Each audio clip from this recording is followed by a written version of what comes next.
All right, Chelsea have gone ahead to win their first game of the Premier League season after beating Luton Town at home by 3-0. Raheem Sterling has gone ahead to score a brace, and obviously Nicolas Jackson going in to score his first goal of Chelsea in the competitive season that Chelsea are really having.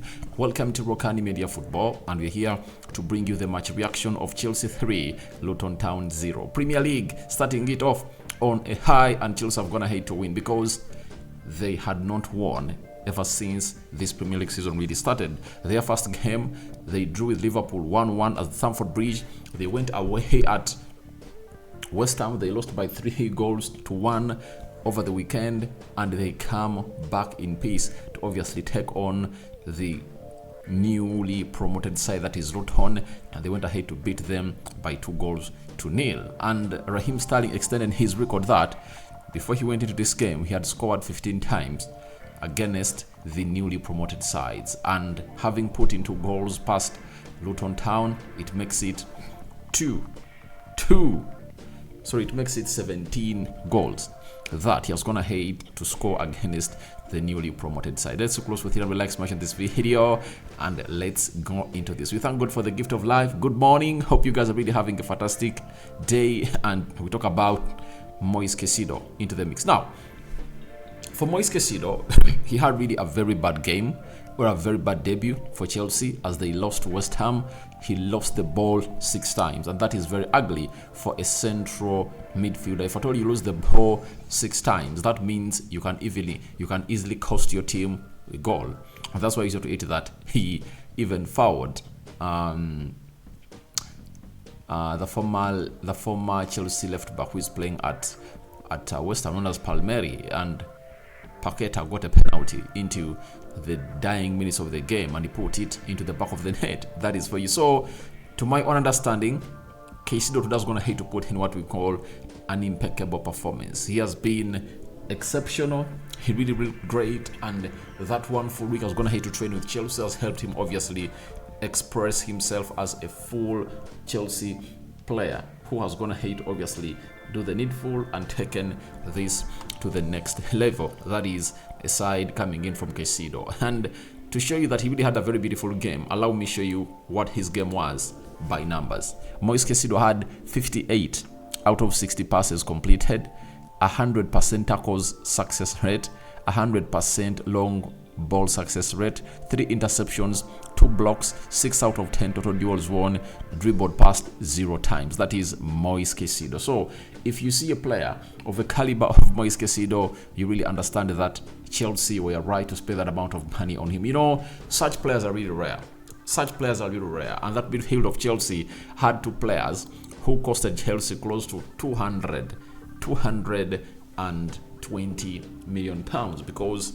Enzo Fernandez 106 million pounds plus 115 million pounds.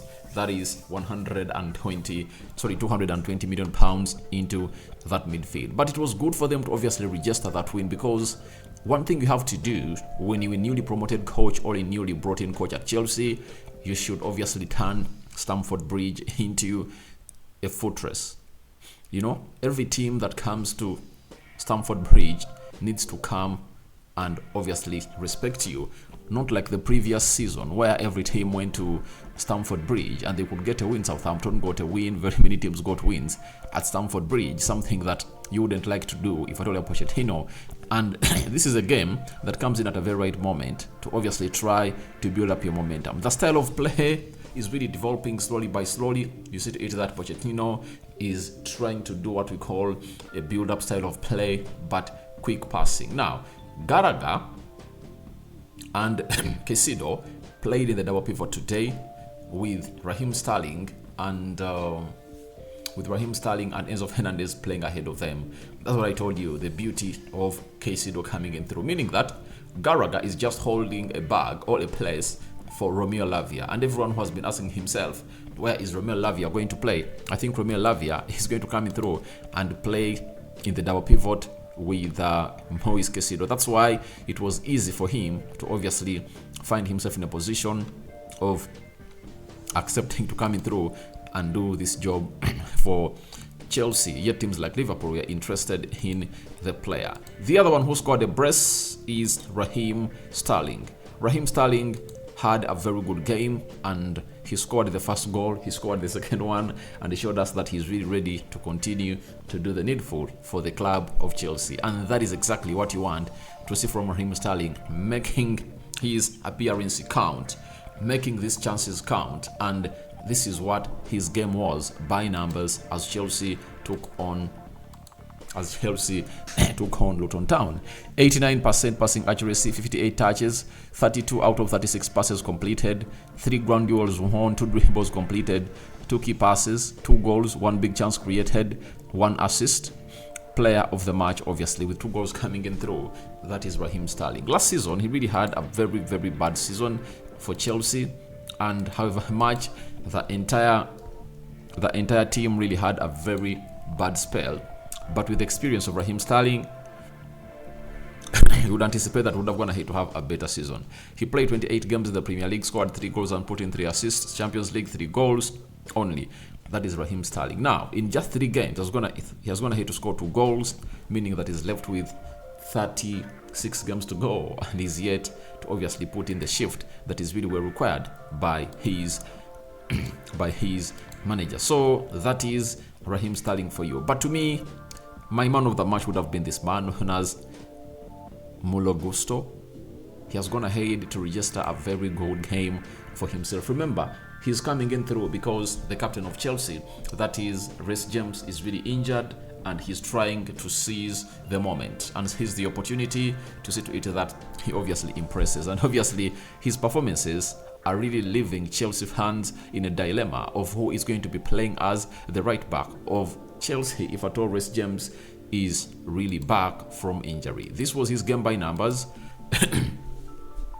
96% passing accuracy, 88 touches, 65 out of 68 passes completed, 4 ground duels won, 2 out of 2 dribbles completed, 2 key passes, 2 assists, 1 big chance created, first Chelsea assist. That is Malo Gusto. He was playing for Lyon and they signed him last season, and they obviously left him to be there for some time, and they later brought him to play his beat at Chelsea. And Malo Gusto is obviously proving people that he's really capable of doing the magic that they're obviously calling for him to do every other time. Good player, and I think the future of France is bright when it comes to the right back position of the French national team. Let's go to Nicolas Jackson. This is his 3rd game of the season, especially of the Premier League. He had not yet bagged in any goal for Chelsea, and today he went ahead to score the 3rd goal. And for any striker, you are as good as your previous 90 minutes. For all you don't score, at least you put up an assist. The more you miss chances and the more you go very many games without scoring, obviously that comes to your being affected. Now, Nicolas Jackson had 86% passing accuracy, 44 touches, 18 out of 21 passes completed, 5 out of 8 duels won, 2 out of 2 dribbles completed, 2 key passes, 1 big chance created, 1 goal. That is Nicolas Jackson doing the needful for the club of Chelsea. And I think it's obviously great for him to score because the pressure was really so much huge on him. And I think in their next game of fixtures they're going to play, he's really going to be so much important into their season. And it's good to see him on the score sheet for the Chelsea fans. But to me, Moises Caicedo has gone ahead to obviously do the needful for the team, and has gone ahead to show us that at least he's playing for Chelsea. And I think it's going to look far much better if at all Romelu Lavia is played alongside him in that double pivot in the system of 3-4-2-1 that Pochettino is obsessed with. Now, Chelsea had 19 shots, Luton Town had 11, 8 shots on target by Chelsea, then Luton Town had 1, 68% ball possession by Chelsea, Luton had 32, 653 passes completed by Chelsea, and Luton Town had 306, 92% passing accuracy by Chelsea, Luton Town had 78 passing accuracy, 15 fouls by Chelsea, 12 fouls by Luton Town, 2 yellow cards by Chelsea, and 3 yellow cards Luton Town, 0 red cards to both sides, and 0 offsides to both teams, 6 corners for Chelsea and 4 for Luton Town. Let's go to the Premier League table and see how it's really standing. Who is topping the table? It's none other than Brighton on top, 2 games played, 6 points. Man City, 2 games played, 6 points. Arsenal, 2 games played, 6 points. These are the only 3 teams that have gone ahead to register what we call maximum points. Brentford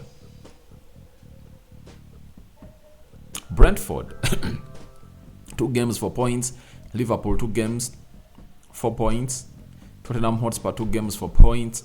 West Ham, 2 points for 2 games, 4 points. Chelsea, 3 games, 4 points. Newcastle, 2 games, 3 points. Aston Villa, 2 games, 3 points. Nottingham Forest, 2 games, 3 points, and so on and so forth. So that is how the teams are really standing right about now. Chelsea trying to obviously not look like how they were last season, and Pochettino's aim should be that. My man of the match, for me, however much Raheem Sterling has gone ahead to score a brace, I'm not giving him the man of the match according to me. I'm giving it to Malo Gusto. You know, going in and coming in for Chelsea and then putting up such performances is really important. And Malo Gusto to me is my man of the match because those assists were really exquisite and he obviously played the best part of the game. So guys, thank you very much for watching through. Tell me your reactions for Chelsea 3, Luton Town 0. Do you think Pochettino is at least improving and moving towards the calm waters of the sea? And has the ship of Chelsea settled? Yes or no? I sign out for now. See you later. I cover you all in the precious blood of Jesus Christ. May the living true God bless you abundantly. Rokani David remains my name. My Muslim viewers and subscribers, Barakallahu Fikum. It's a Saturday. Yesterday, you guys said your prayers to Allah, and may Allah respond to them accordingly. I sign out. Peace out. Love you, and see you in the next 2-3 hours from now.